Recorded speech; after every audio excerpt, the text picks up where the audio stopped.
Una noticia, muchas miradas. Escuchas Mesa Central por Tele 13 Radio.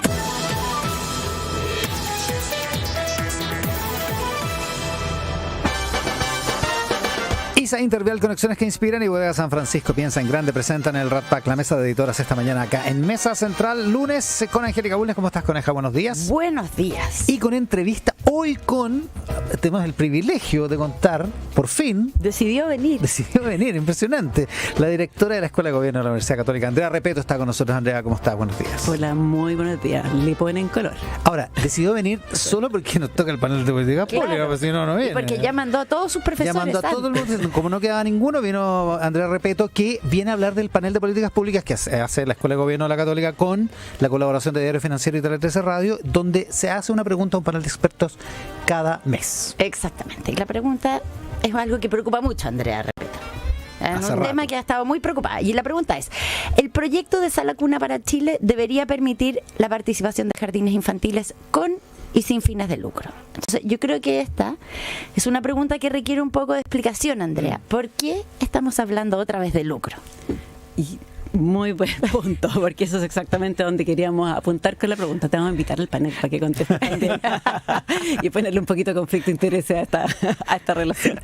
No, mira, a ver, el gobierno, había un montón de iniciativas en ese tema, pero el gobierno de Piñera puso un enésimo, creo que el número 20, proyecto de ley para, en el Código Laboral, quitar esa exigencia que se le pide a las empresas que contratan a 20 o más trabajadoras, mujeres, claro, la obligación de proveer los servicios de sala cuna, que genera un montón de problemas. Genera problemas de empleabilidad femenina, que es el más directo, el más evidente, pero al mismo tiempo diferencia entre niños y niños según la situación laboral de sus madres, si tienen acceso o no a cuidado, educación institucionalizada cuando son pequeñitos, todo el tema de la corresponsabilidad. Entonces, y esto, como dices tú, la primera vez que se trató de cambiar fue como en el año 97, y desde 97. Ahí estamos. Efectivamente. Entonces el proyecto de Piñera tomaba solamente este punto y lo convertía en lo que se llamó en su minuto una sala cuna universal, que era casi universal, para todas las mujeres, con un fondo común. Claro, de modo que independientemente si eran 19, 20, 34 exacto, o 4 mujeres, todas tenían el beneficio. Exacto, con eso reparábamos estas diferenciaciones. Y la pregunta entonces que entra ahí es: ¿quién va a proveer este servicio? Ese proyecto dejaba que cualquiera participara en esto y hubo mucha disputa por el lado educativo. De hecho, el proyecto tenía un registro de cuidadores en que el mundo de la academia en educación se quejó mucho porque en el fondo teníamos que proveer buena educación más que el cuidado entre las vecinas. No se entendía muy bien exactamente cómo iba a suceder. Entonces lo que hizo ese proyecto avanzó. Nunca había avanzado nada. El Senado se aprobó la idea de legislar este proyecto, que es así como el paso más largo. Ahora en marzo. Recién, exacto. Y lo que hizo el gobierno fue en poner una indicación sustitutiva. Cambió este proyecto, le hizo varios cambios y al mismo tiempo puso uno que mejora la calidad de educación parvularia. Y como se lee hoy dos proyectos paralelos. Perfecto. Están andando al mismo tiempo, uno educativo y uno de la provisión a través de la empresa, de la sala cuna a través de la empresa. Y el primer proyecto, el de la sustitución, dice que pueden participar de este sistema los jardines infantiles que tengan registro oficial. Hoy día el registro oficial significa muchas cosas, pero que básicamente que tiene una certificación de calidad con hartos requisitos, es bien exigente, pero hoy día el registro oficial es solo para quien no tiene fines de lucro. Puede ser un jardín público, la Junji, qué sé yo, o un jardín privado sin fines de lucro. Y ese es un tema súper importante, y de ahí viene la pregunta: ¿por qué metimos este tema? Es un tema muy importante porque la pregunta que uno se hace es si eso va a tener la cobertura suficiente, si vamos a poder tener jardines infantiles con la flexibilidad horaria que se necesita, porque los jardines infantiles públicos hoy día, que son de buena calidad, hay que reconocer eso, en general no lo tienen. Y tampoco sabemos ¿Qué es lo que no tienen? Que no tienen la cobertura suficiente en el país, ya no hay y no tienen horario suficiente. No te sirve que tengas de 9 a 2 de la tarde. Exacto. Claro. Y que cierran porque hacen planificación, porque hacen capacitaciones, cierran en febrero. no les sirve Ya, o sea, necesitáis para la una cosa laboral. mucho más flexible. Mucho más amplia, mucho más flexible. Y más extendida territorialmente. Y asegurarte, claro, exacto. que esté Son en todo el buenos, territorio. pero no hay suficiente y no proveen las condiciones que necesita una familia trabajadora. Exacto, entonces tienes que moverte en ese sentido y la pregunta que queríamos hacer acá, a raíz también de la discusión que habíamos tenido con la ley de inclusión escolar durante el segundo gobierno de Michelle Bachelet, si recibiendo fondos públicos en educación, porque esto va a ser parcialmente financiado con fondos públicos, entonces puede haber lucro. Y esa fue la pregunta que hicimos. Entonces había una tensión entre la historia que llevábamos reciente respecto de el lucro en la educación escolar y también universitaria, por cierto, y la necesidad de que este sistema funcione, de que podamos aumentar el derecho. Las estimaciones que hace la DIPRES es que la cobertura potencial con este nuevo proyecto es la necesidad, el derecho se expande 3 veces. Hay 3 veces más niños o niñas que podrían tener derecho a la sala cuna si es que hubiera... si es que la ley se aprueba. Ya. Entonces necesitas atender a 3 veces. Ponle que sea 2, porque no todas las familias van a mandar a sus niños a los jardines por el motivo pero que es una sea. ampliación súper Es una ampliación significativa. gigante. ¿Cómo lo vas a cubrir? Y ese era la pregunta, el fondo de nuestra pregunta, de si todos los privados, independientes de su ánimo de lucro, podían participar o no de este nuevo sistema. Ya, y acá la respuesta de los expertos del panel de política pública es bien unánime. O sea, el 89% está de acuerdo, muy de acuerdo, con que no haya diferencias si son jardines infantiles con o sin fines de lucro, independientes del sector político, la disciplina de donde vienen, o sea, y además nadie se declara en contra, nadie se opone, hay algunos que son como neutrales. Y con un grado de seguridad muy amplio también, muy importante. Sí, impresionante. ¿Te sorprendió el resultado? Sí, súper sorprendida. Yo pensé que iba a haber mucha más disputa en estos términos, porque yo creo que la va a haber en el Congreso. En el Congreso va a haber una división en si te puedes tener lucro con recursos fiscales, y esa va a ser la pregunta de fondo. Ese es el punto. Pero, una vez más, digamos, exacto, como decía la coneja de un exacto, rolo. pero la respuesta aquí son súper pragmáticas. Se van para el otro problema. El otro problema es que necesitamos cobertura, necesitamos que haya matrícula, necesitamos que haya espacio para estos niños y que tengamos la posibilidad de estar en todo el territorio y con todas las obtenciones posibles de horario, que no cierren en febrero, y para eso no nos importa que lo dé. Ese es un término así como bien grueso. Claro. Que lo que importa es la calidad de la cobertura. Y porque tampoco podemos esperar del Estado que haya una ampliación de la oferta oportuna, digamos. Claro, O sea, ya hubo una ampliación importante y tiene que seguir habiéndola. Claro. O sea, probablemente parte de lo que sucede acá es que va a seguir habiendo, va a haber más coberturas del sector público, pero no es oportuna, pero no va a ser suficiente. Exacto, es en ese sentido. Entonces aquí la respuesta es casi unánime, es decir, ¿sabes qué? Si hay calidad resguardada, entonces preocupémonos de que haya cobertura suficiente, y para eso no es una mala idea tener el sector privado independiente si tiene fines de lucro o no. Esa es una respuesta bien unánime, como describes tú, Coneja. ¿Te alcanza, Andrea, esto, que es una muestra chica en un tema súper específico, pero para decir que está como cambiando la aproximación como de la élite experta con respecto al tema del lucro asociado a la educación? Es que puede que sea distinto en este caso. Cuando tenemos la educación escolar, que fue la discusión que hubo en el 2015, creo que es la ley, Sí. ya tenía un sistema que está bien extendido. Todo el país hoy día tenemos problemas de cupo, siempre lo ha habido. La verdad es que ahora se hicieron más patentes. Pero tienes el sistema extendido de un modo que está muy segregado y con calidad muy diversa. Entonces tienes comunas donde tienes escuelas que no son de buena calidad, que tienen problemas de infraestructura, y otras que tienen escuelas de lujo.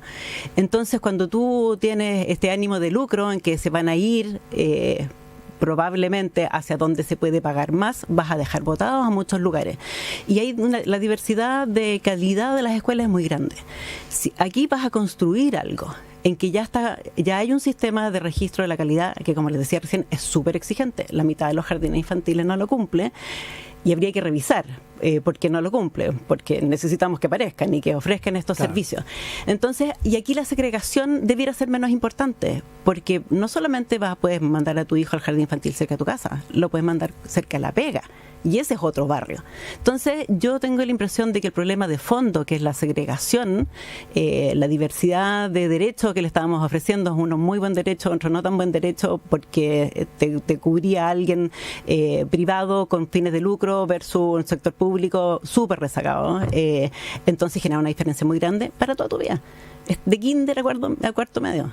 En cambio, esto es por un ratito, va con una calidad más plana, es menos determinante. Yo creo que debiera, y eso es un poquito lo que vemos aquí en el panel, que debiera generar menos tensión.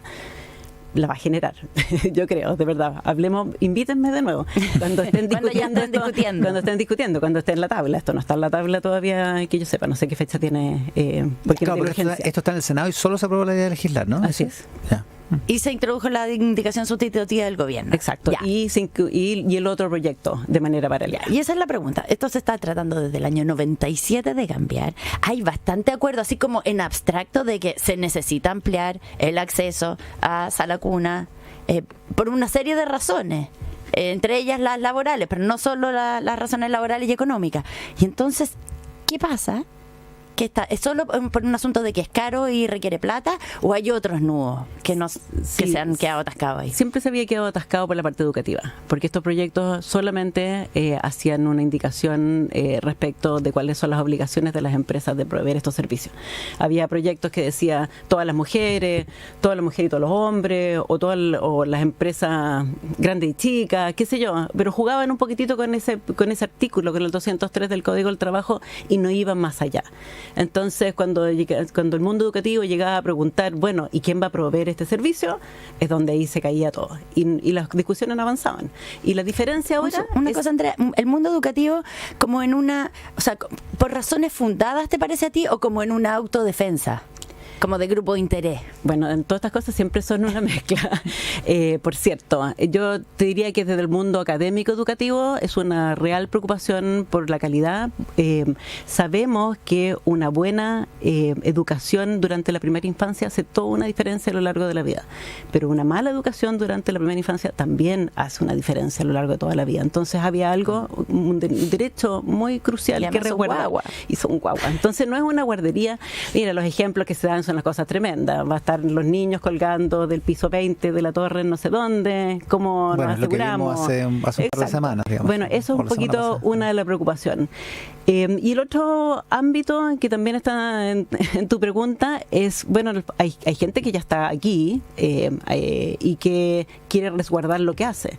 Hay todo un conjunto de personas que trabajan en este sector que dicen: nosotros no somos cuidadoras, nosotros somos educadores. Entonces, ¿y cómo se educa? Se educa en un cierto horario, con capacitaciones, con planificaciones, con vacaciones. Entonces un poco como si fuera un colegio. De hecho, funcionan muchos como si fuera un colegio. Tú no puedes ir a buscar a tu niño o niña a la mitad del día. Si tú tomas este servicio, tú lo tomas hasta las 3 de la tarde, hasta las 4 de la tarde. Entonces, mujeres que trabajan part-time se quejan de esto, porque yo quisiera cuidar a mi hijo yo en la tarde y educarlo yo, pero no me dejan, entonces no lo pongo, y entonces el chico lo cuida a alguien más, o lo cuido yo y dejo de trabajar. Todas esas inflexibilidades no son muy evidentes, y esas son las pequeñas peleas que hay que dar para que efectivamente esto funcione, para poder que se acepte en este mundo, tener una oferta horaria extendida, continuidad en el servicio, que hoy día no se tiene. Entonces están las dos cosas. Está preocuparse de la calidad, de que verdad vayamos a dar una educación de calidad en primera infancia, porque si no puede ser muy grave, y al mismo tiempo poder, en el fondo, de que hoy día el sistema funciona de una manera que a mí me acomoda y me va a incomodar hacer una cosa un poquitito distinta, y por lo tanto va a haber que traer más recursos. Va a haber que las carreras de educación parvularia, va a haber que potenciarlas.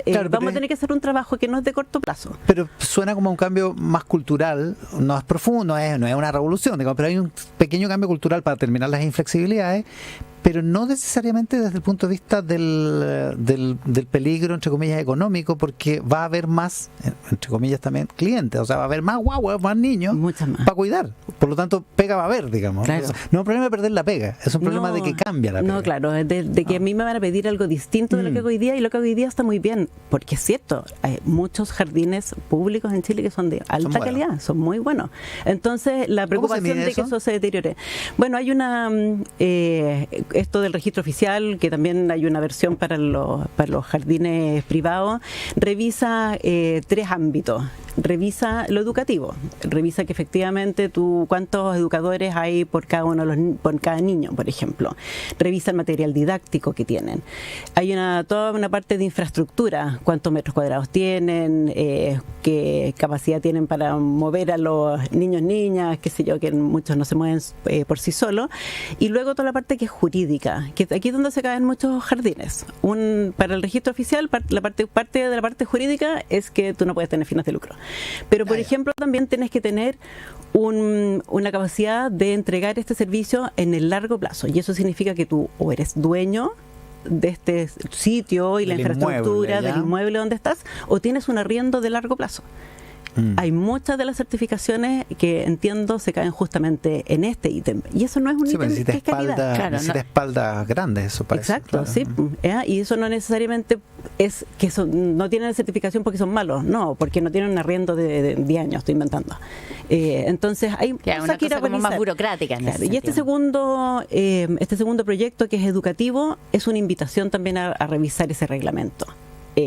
Porque le dieron 10 años más a los jardines para certificarse, pero quizá hay que hacer algo en etapa y decir qué es lo más importante. Bueno, lo más importante hoy día, número 1, es la parte docente propiamente tal. Entonces asegurémonos que cumplan con eso, y al final nos preocupamos si el arriendo es por 2 años, 4 años, 6 años, en una escala de certificación temporal, en que vamos poniéndole énfasis a las partes que son más esenciales. Claro, no es exactamente lo mismo que hacer un colegio, que hacer un jardín infantil, no es exactamente lo mismo. O sea, puede ser como un colegio, pero no es lo mismo. Sí, no es lo mismo. Ahora quizás sea lo mismo cuando tengamos muchos niños y niñas con necesidad de cobertura.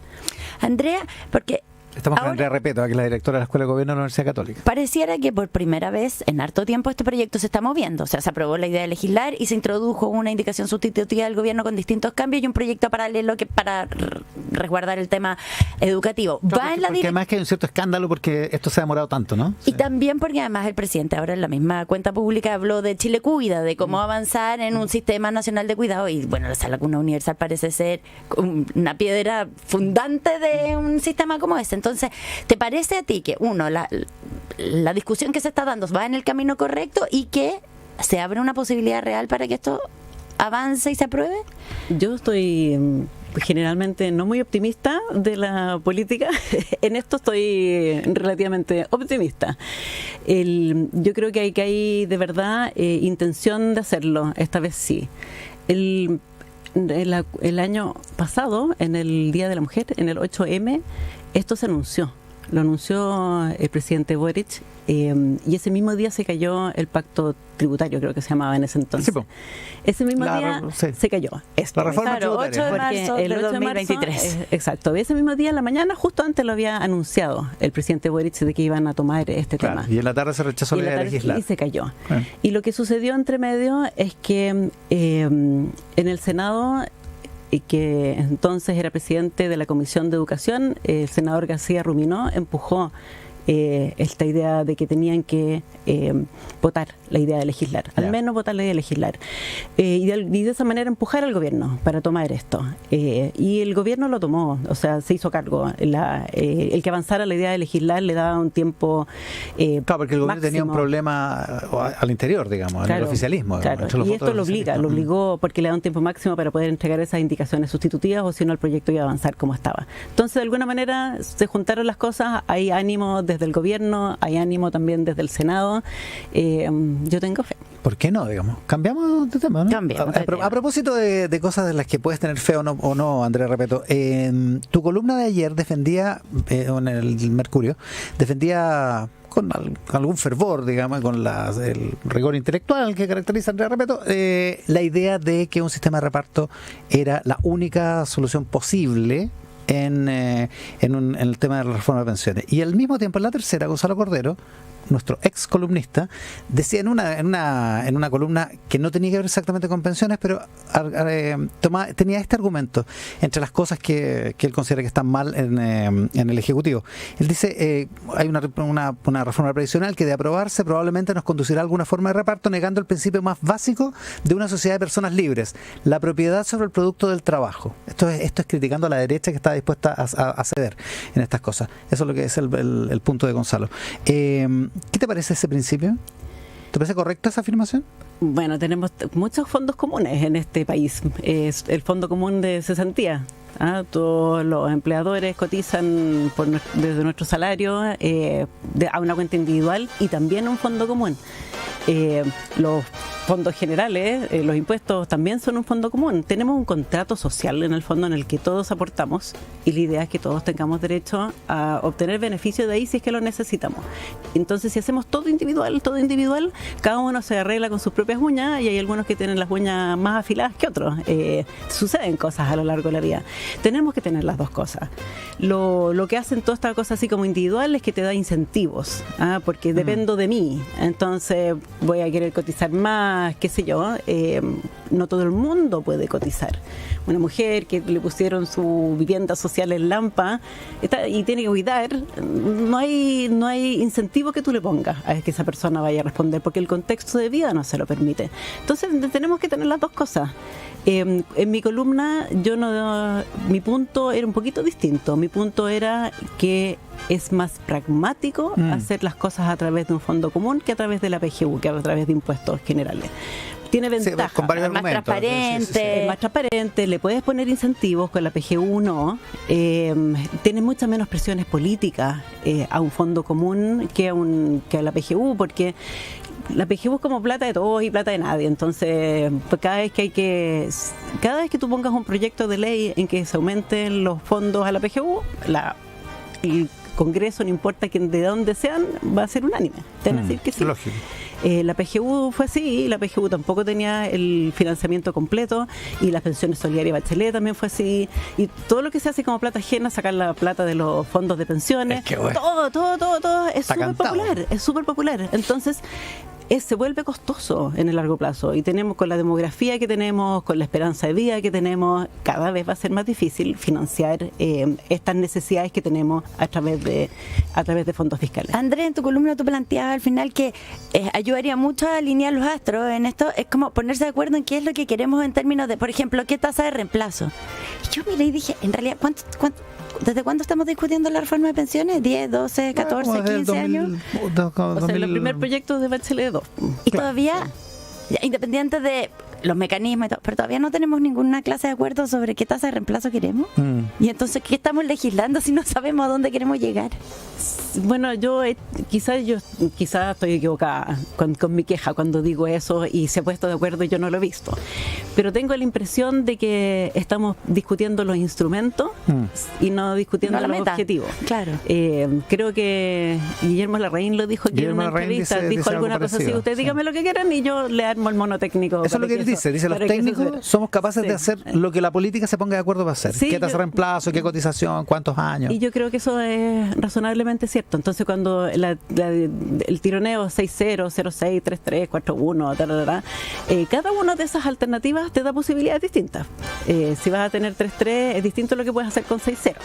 Entonces, tienes que traer plata de otro lado para ese mismo objetivo. Pero ¿cuál es ese objetivo? Yo creo que carecemos de esa conversación que ayudaría a desentrampar esto, o por lo menos darnos cuenta si en realidad estamos muy desalineados, que hay gente que considera, estoy inventando, que tasas de reemplazo del 45% también, o hay que llegar al 60%, y si llegamos al 60%, ¿cuánta plata necesitamos para traer eso y cuál es la mejor manera de hacerlo? ¿Cuáles son las pensiones que queremos y las pensiones a las que aspiramos al mismo tiempo? Andrea Repetto es la directora de la Escuela de Gobierno de la Universidad Católica. Siempre terminamos hablando de otras cosas. Sí, una cosa, hay que felicitarla porque a partir de la semana pasada es profesora titular de la Universidad ¿Verdad? Católica, ¿verdad? Felicitaciones. Muchas gracias. Qué buena.